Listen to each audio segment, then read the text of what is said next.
To the moon! Hard to believe that this Honkai saga is finally nearing a close. We've been keeping on it for a long time, crying and laughing on it for years. But finally, the story is nearing its end. In chapter 32, the finale begins, with our heroes on the moon fighting for humanity. However, we still have a lot to go through. This new arc seems like it will be a long one, perhaps longer than we are used to, even. I've heard speculation saying it will take close to a year to conclude, and I would love that. Not only that, but a lot of things can happen even in our usual 3-chapter structure, especially with how long these past chapters have been going for. But what can we expect for the future? Well, that's what we're here for, to find that out. We have a lot of clues, we have a lot of teasers, we have some data mine stuff. That's enough for us to take a guess on where the story will go, our next playable characters and things like that. Of course, this also means that this video will get into huge spoiler territory, including things that were only released on the Chinese server, or even that were only seen on the beta. So, spoiler alert! With that out of the way, we have a lot of ground we can cover. Let's do it!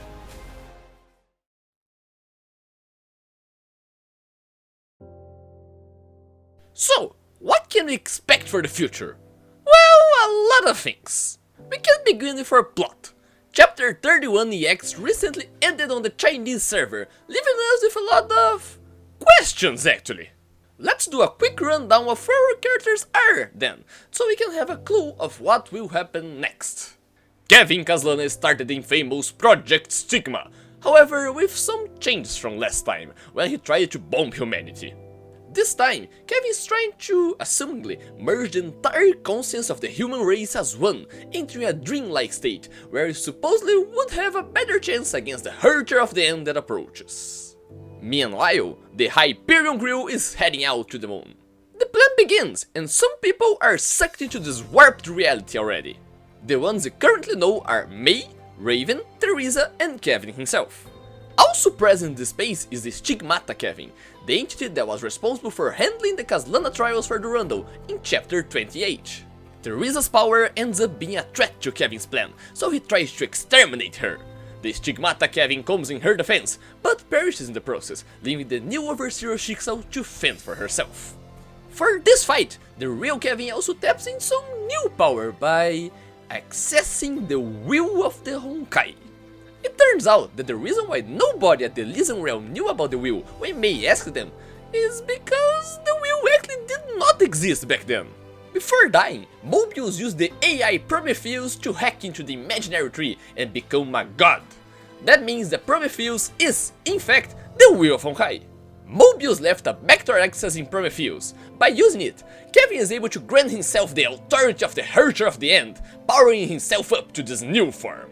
Meanwhile at Hyperion, some development also happens with, surprisingly so, Ai-chan, which seems to be in talks with what seems to be a more developed version of herself about Teresa's disappearance. Yes, Ai-chan is canon and has appeared a few sparse times in the main plot. There are more details I'm leaving out, but to just do a quick understanding of the position our characters are in, that's enough.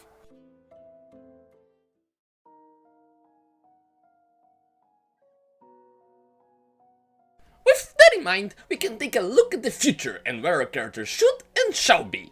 We have a small cutscene preview of the next arc.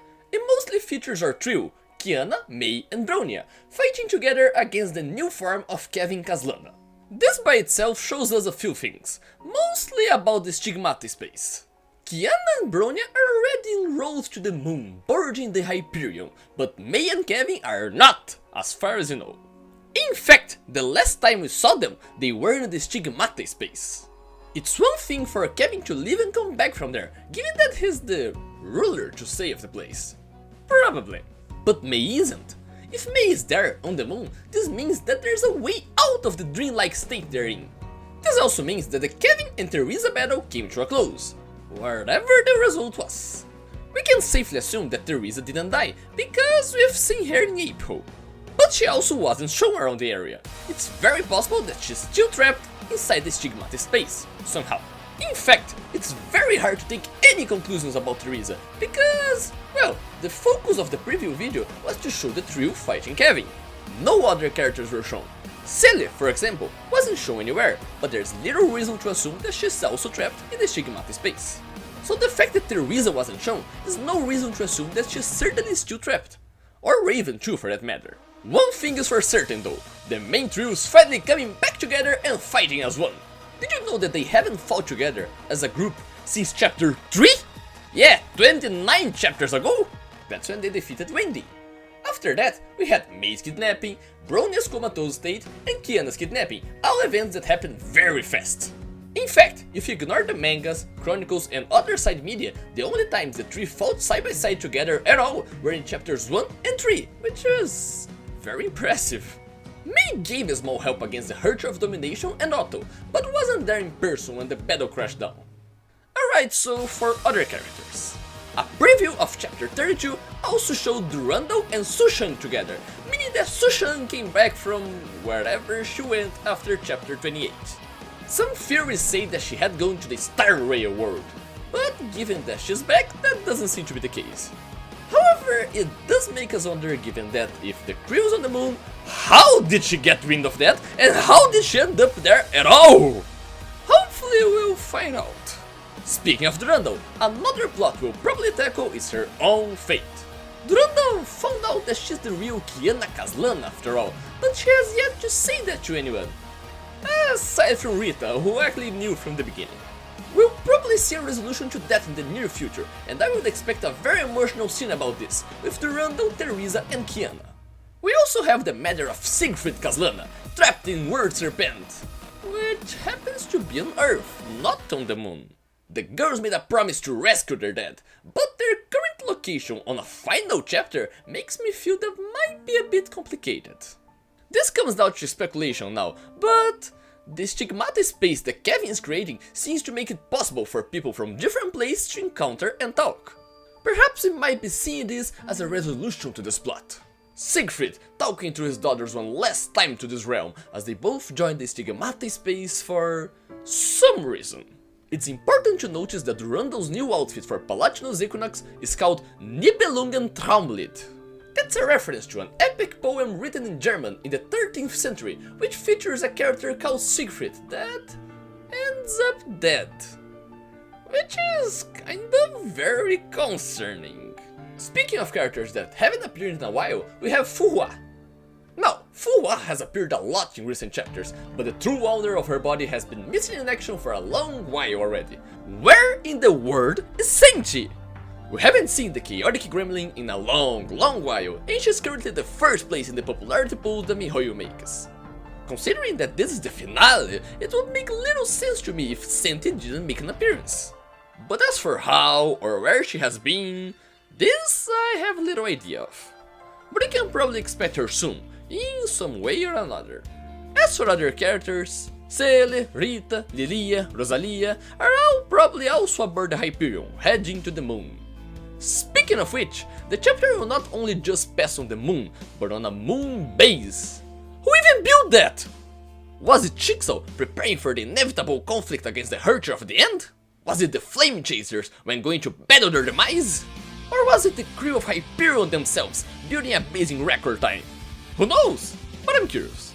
Actually, now that we have mentioned them, we might find some traces of the Flame Chasers battle around. Things don't decompose on the moon, so we perhaps can find weapons, marks, things like that. We can also be able to find their corpses, but that would be very morbid, and I pray Mihoyo doesn't go down that path. This also means that the second time Fuhua and Kevin are coming to the moon to fight the Hurter of the End. Poor kids. Also, Kevin said that the Hurter will appear in around 1 or 2 years, so they might have time to prepare for that. However, their immediate threat is Kevin himself, and gods know how they will go past that. Kevin, on a power scale, is on an absurd level, completely out of proportion from any of the characters in the cast, aside from the Hurter of the End herself. Nobody in their current form can be a threat to him.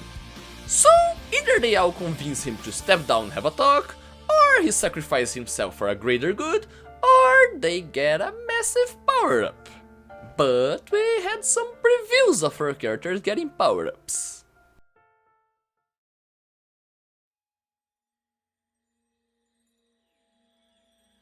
So let's begin with the 6.1 broadcast. The most important thing for our future was a little tease they made near the end. The reveal of 3 silhouettes, 3 new battle suits coming soon, and their respective weapons. Some discussions have been born around it, and around who it could be. I mean, the third one is the most obvious one. That's right, in May. The silhouette is very clear, and if it wasn't obvious enough, she is wielding one of her traditional swords. The weapon that seems to be equivalent to her is a bit weird, looks like a claw, but upon looking closer, it seems they are like a lot of swords together, so it's fine. The middle one is honestly impossible to decipher. But it looks very technology-esque, very mechanical and robotic, and the only character we have that could fit in having a mecha to fight is... Okay, you could make a point for Vilvi, but she's dead, so it's probably Bronya. Not only that, but the correspondent weapon is very similar to a cannon, which is, well, what Bronya uses to murder her enemies. So that leaves us with the first one. I've heard some people calling her Sally, because she looks like she's wielding a scythe, but upon closer look at the weapon, that looks more like a sword. At least that one does. This great sword weapon, the ponytail, the flames, and, most importantly, that the other two are probably Mei and Bronya, that means that this is very likely our dear protagonist, Kiana Kazlana. So what is making our main trio get not only the spotlight of this chapter, which is, honestly, well deserved for the finale, but also some new battlesuits? Well, they will need some power-ups if they want to make a dent on Kevin, for starters. One very intriguing theory I've seen on Twitter is the meaning of these power-ups. Going by their color scheme, some details, and even lore-wise, these previews might indicate that our dear trio might be fusing themselves with the powers of other Hurters. Well, Hurter fusion seems to be possible. After all, if you don't believe Flamestone is a fusion, Rhymestar is absolutely one.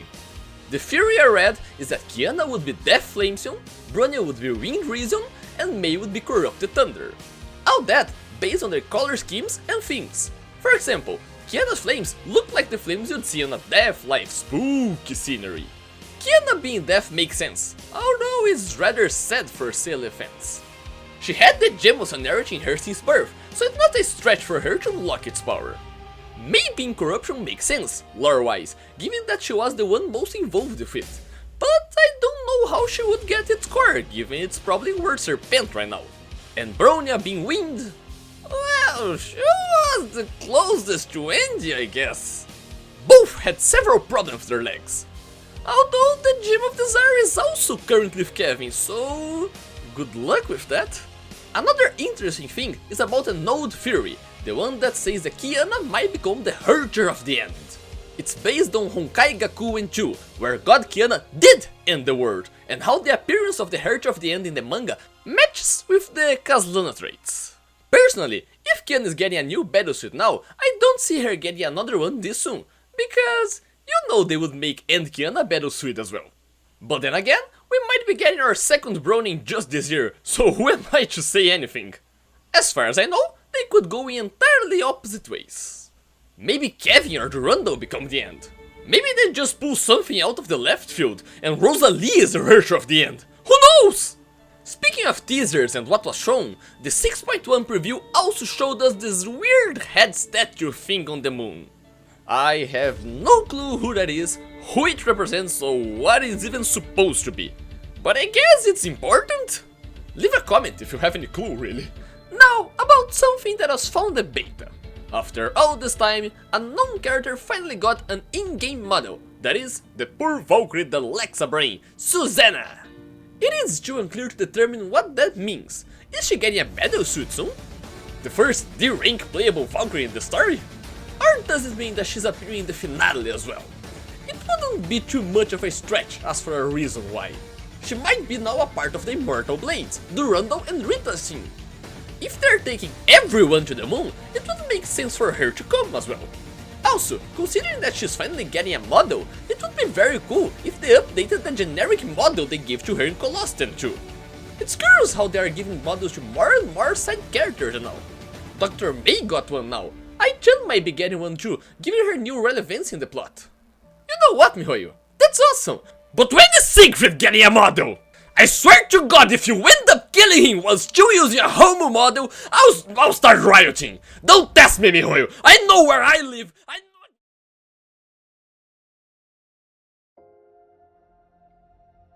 That's kind of all I had about the upcoming finale.